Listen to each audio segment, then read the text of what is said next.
Sejam muito bem-vindos, meus irmãos e minhas irmãs no Senhor, a mais esse nosso momento em que queremos meditar na Santa Palavra de Deus, nesse momento de estudo.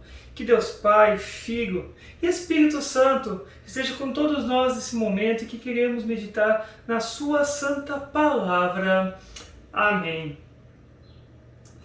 Meus irmãos e irmãs, a leitura que servirá de base para a nossa reflexão se encontra no Evangelho segundo Mateus, capítulo 11, dos versículos 25 ao versículo 30.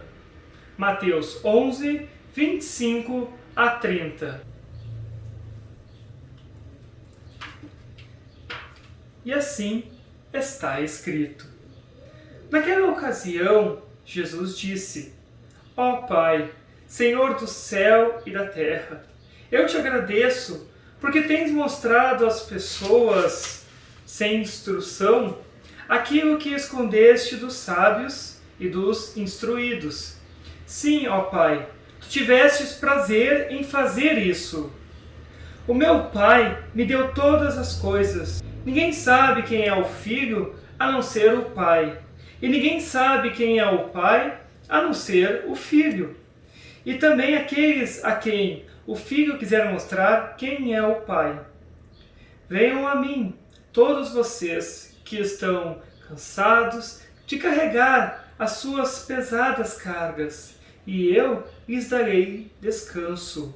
Sejam meus seguidores e aprendam comigo, porque sou bondoso e tenho um coração humilde, e vocês encontrarão descanso. Os deveres que eu exijo de vocês são fáceis, e a carga que eu ponho sobre vocês é leve.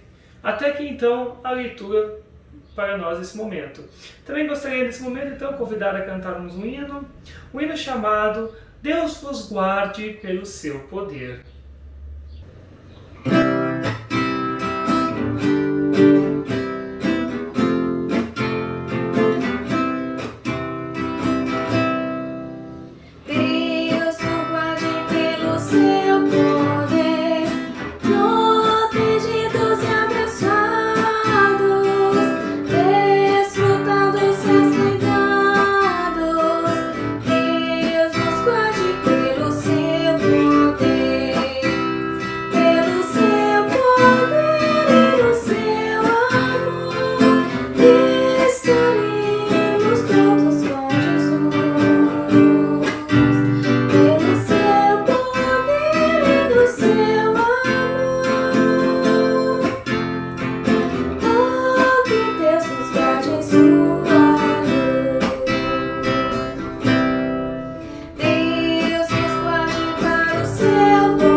Irmãos e irmãs em Cristo, tragédias pessoais e desastres naturais com certeza cobram um preço pessoal. seja no corpo, seja na mente ou mesmo na alma. Há um preço a ser pago nesses desastres. A adrenalina bombeia os nossos corpos em uma crise, nos deixando abalados e exaustos. Tanta adrenalina que a gente chega a cansar dessa adrenalina e fica... Não é verdade? O medo e a ansiedade drenam nossas emoções. E então, depois que o desastre passa, o trabalho está apenas começando. E é um trabalho árduo. A ajuda é dada e os primeiros socorros são prestados. E a limpeza, então, do local segue. Os destroços e os restos que foram, digamos, estragados ou destruídos devem ser removidos. Os esforços de resgate e recuperação se estendem por horas, dias e até semanas, nos minando de ansiedade e ao mesmo tempo de esperança de que possamos encontrar aquilo que nós desejamos encontrar, ainda intacto. A caça, digamos assim, a caça aos poucos bem preciosos que resistiram, continua até o fim. Formulários governamentais e de seguro, caso tenha, devem ser tudo resolvido rapidamente. E a limpeza, embalagem e retirada dos destroços continua. O que pode ser, então, recuperado? Mesmo em desastres de natureza mais pessoal, seja uma doença ou morte em uma família, o luto por si só já é muito exaustivo. O luto por si só nos cansa muito, porque choramos, lamentamos, ficamos naquela memória daquele ente querido que faleceu e nos desgasta muito esse sentimento de luto. Depois, ainda há aqueles detalhes, decisões necessárias sobre memórias, finanças, seguros, posses. A cada pequeno passo que damos, uma lembrança dolorosa de perda vem à nossa mente. E quando chegamos à exaustão física, à exaustão emocional e mental, pode também surgir nesse momento uma espécie de vazio espiritual, como uma sensação de simplesmente ficar sem palavras, mesmo em oração, como se não houvesse mais nada a ser dito na oração, como se a gente não conseguisse encontrar palavras para dizer. Tudo é nada.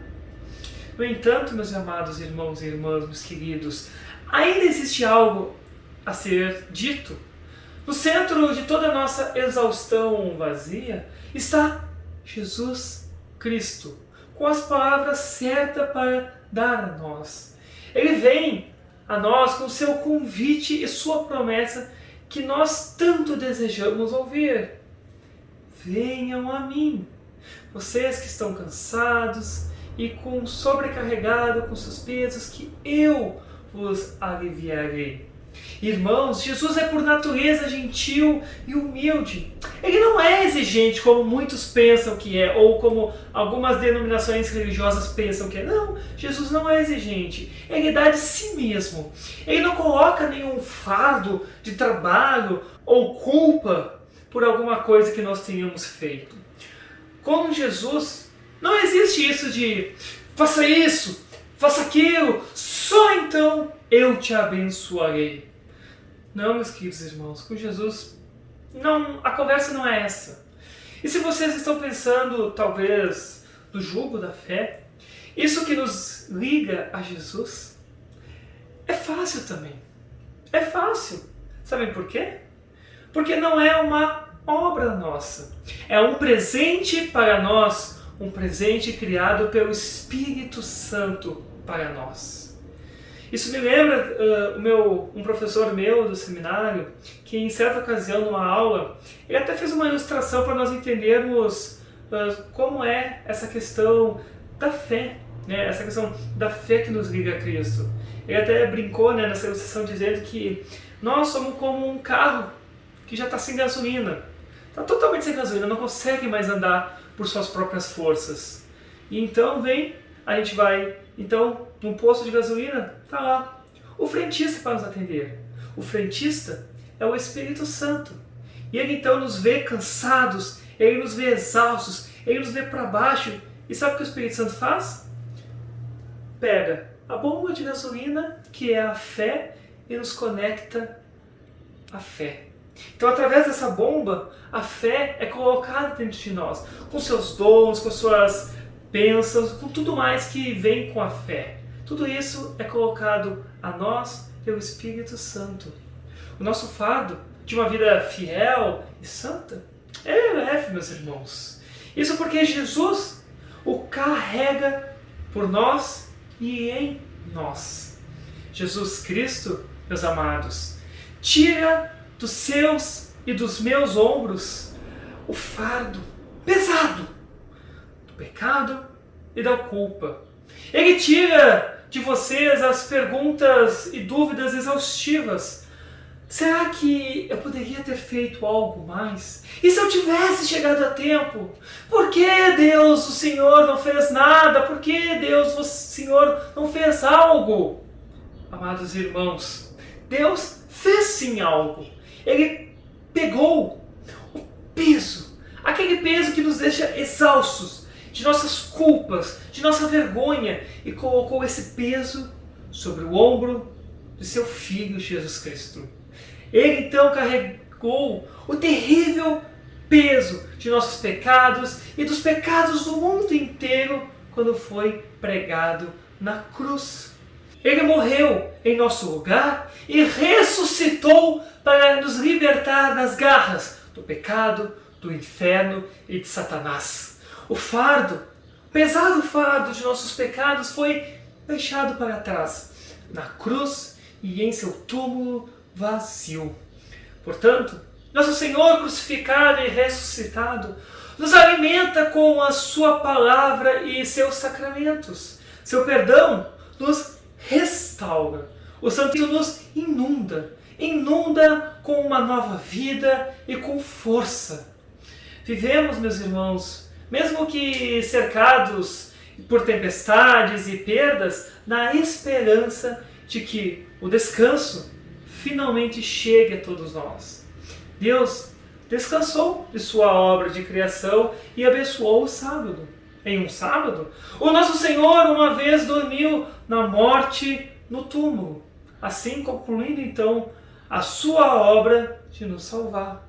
Assim também, meus amados, também para nós, conforme Hebreus cita, assim ainda fica para o povo de Deus um descanso, como o descanso de Deus no sétimo dia. E então virá o despertar para a alegria sem fim. E o convite de nosso Senhor, finalmente poderemos ouvir de seus próprios lábios: venham a mim. Que Deus Pai, Filho e Espírito Santo guardem essas palavras em nossas mentes e nossos corações. Amém. Meus amados irmãos e irmãs, eu convido nesse momento a fazermos uma breve oração.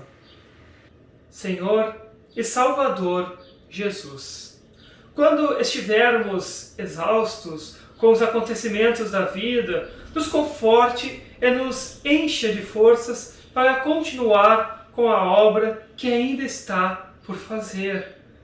Quando estamos oprimidos pelo pecado, envolva-nos em seu perdão e em seu descanso. Leve-nos a encontrar revigoramento na palavra e no sacramento, para que possamos compartilhar com os outros o conforto e a esperança que temos em Ti. Em Teu nome oramos, ó Senhor. Amém. Bem, meus amados irmãos e irmãs, chegamos ao fim de mais um momento de devoção. Agradeço novamente a oportunidade de estar aí com vocês, levando uma breve reflexão da palavra de nosso Deus e nosso Senhor Jesus Cristo e também do Espírito Santo. Que eles, Deus Pai, Filho e Espírito Santo, estejam com vocês hoje e sempre. Amém.